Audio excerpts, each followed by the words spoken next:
Hiromi Kadota faz parte do elenco de apoio de Kamen Rider Revice. Ele começa como capitão da Fênix, uma organização governamental que desenvolve armas para combater o culto dos Deadmons, aparecendo logo no primeiro episódio como um figurante durante a divulgação do Revice Driver, um evento que foi interrompido pelo ataque dos próprios Deadmons. Quando Daiji Igarashi, o soldado que foi escolhido para se tornar Revice, hesita em usar o Driver, sem pensar duas vezes, Hiromi pega o cinto para se transformar no lugar dele. Uma atitude que no primeiro momento você pode interpretar como prepotente da parte do Hiromi. Porém, hoje em dia eu percebo que isso é o exato conceito que o anime de Boku no Hero trabalha. O conceito de instinto de herói. Algo que te empurra na direção de alguém em perigo, independente de você ter o poder necessário para ajudar ou não. Quando o Hiromi usa o Revice Driver, o demônio interno dele acaba se materializando no mundo real, deixando a situação que já estava ruim ainda pior. Ainda bem que o verdadeiro protagonista da série estava lá para resolver a bagunça, né? O Hiromi aparece nos próximos episódios como parte do cenário, uma vez que o personagem era para ter morrido pelas mãos do próprio demônio no primeiro episódio. Contudo, o diretor gostou tanto da atuação do Jun Akomatsu que resolveu mantê-lo no elenco. Então o roteirista teve que ir incluindo o Hiromi aos poucos na trama. O personagem só volta a ter destaque no episódio 5, quando descobre que há um traidor dentro da Fênix. Depois do papelão que ele passou no evento, o Hiromi acabou sendo rebaixado. A série dá a entender que o Hiromi traiu a Fênix para criar um problema que ele mesmo pudesse resolver e assim recuperar seu posto de capitão, mas ele nunca faria isso. O verdadeiro culpado é o demônio interior do Daiji Igarashi, Kagero, que se manifestou como a segunda personalidade do rapaz. Hiromi foi o primeiro usuário do Demon's Driver. Ele assumiu a responsabilidade por não ter percebido pelo que o Daiji estava passando, e se tornou um Rider não para ganhar mérito da empresa, mas para impedir que seu colega de trabalho cometesse mais pecados.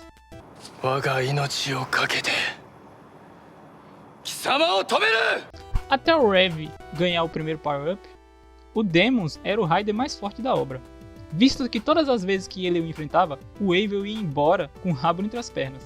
Então eu vou dar o fora daqui, tá ligado, meu irmão?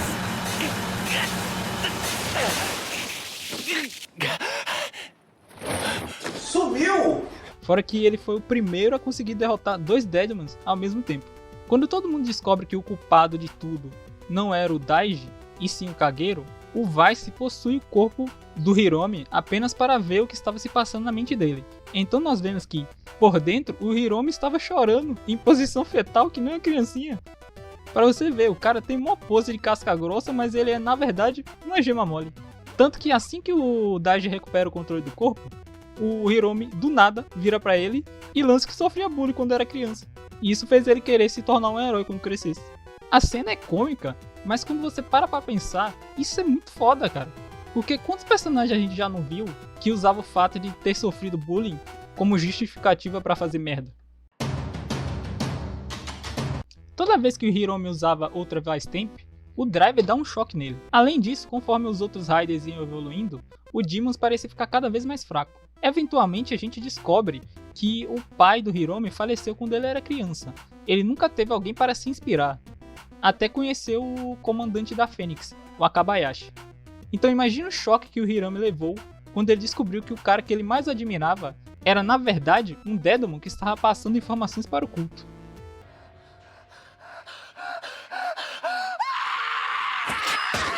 Como toda desgraça na vida de um herói é pouca, o Hiromi descobre que a energia vital dele estava sendo sugada por um demônio selado dentro do Driver toda vez que ele se transformava. Isso provocou um envelhecimento precoce nos órgãos do Hiromi. Quando ele vira comandante da Fênix, seu organismo já estava parecendo de um senhor de 80 anos. Inclusive o nome do finisher do Demons é Requiem, que caso vocês não saibam, é o nome de uma missa da Igreja Católica dedicada ao repouso da alma dos mortos, frequentemente celebrada em funerais, o que combina perfeitamente com o Driver que mata o usuário aos poucos. Mais tarde, o Hiromi ainda descobre que sua melhor amiga, da época de treinamento, se juntou aos Deadmons, após supostamente conhecer a corrupção dentro da Fênix. Apesar de a Shigusa ser fiel ao culto, o vilão Orteka sacrifica ela para dar a luz a um dos monstros chamados Giftarianos, fazendo isso na frente do Hiromi, o que desencadeou uma das cenas de transformação mais fodas da franquia.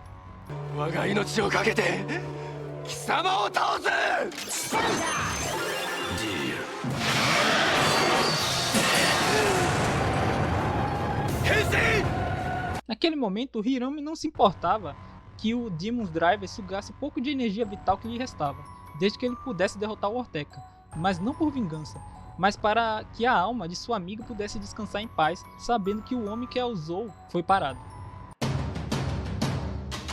Depois de tudo que passou, o Hiromi acaba pedindo demissão da Fênix. Ele ainda é obrigado a realizar um último ato heróico, conseguindo aterrissar a nave avariada da organização fora da cidade. Aconteceu que o Orteka conseguiu escapar da prisão da Fênix e ainda levou o Demon's Drive consigo. Como Kamen Rider, ele era mais poderoso que o Hiromi e parecia imune aos efeitos colaterais do cinto. Ortega até consegue derrotar o protagonista da série e a irmã do mesmo, só não os mata porque o nosso herói se colocou na frente. Porque esse é o tipo de pessoa que o Hiromi era. Como diria o Steve Rogers, alguém que deita no arame farpado para que os outros possam passar em segurança. Pelas luvas do traje que ele vinha usando até então, Hiromi Kadota é morto.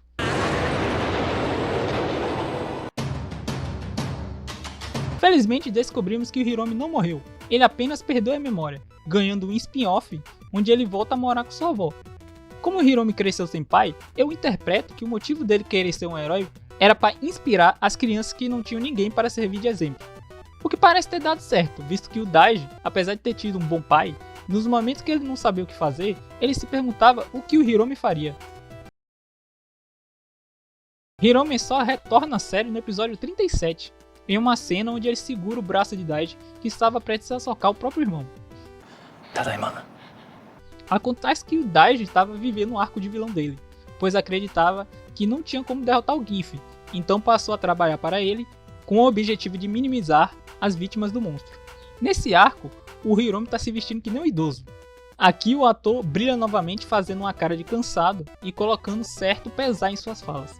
Mesmo tendo sido usado pelo Karizaki como cobaia do Demon's Driver, o Hiromi não guarda nenhum ressentimento pelo cientista, pois no fundo o Karizaki estava fazendo isso por uma boa causa, fora que o próprio Hiromi é o tipo de pessoa que não pensaria duas vezes em se sacrificar para salvar o mundo.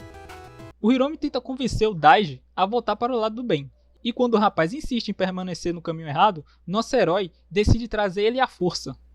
Aqui, a gente presencia uma batalha curta, mas carregada de peso emocional.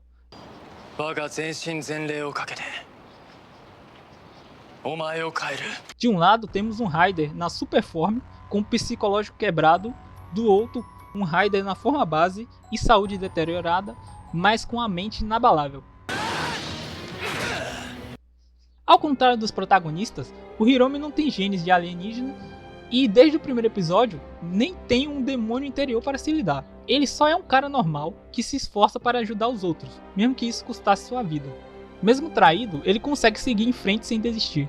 A sua força está no fato dele estender a mão para ajudar até quem já tentou derrubá-lo.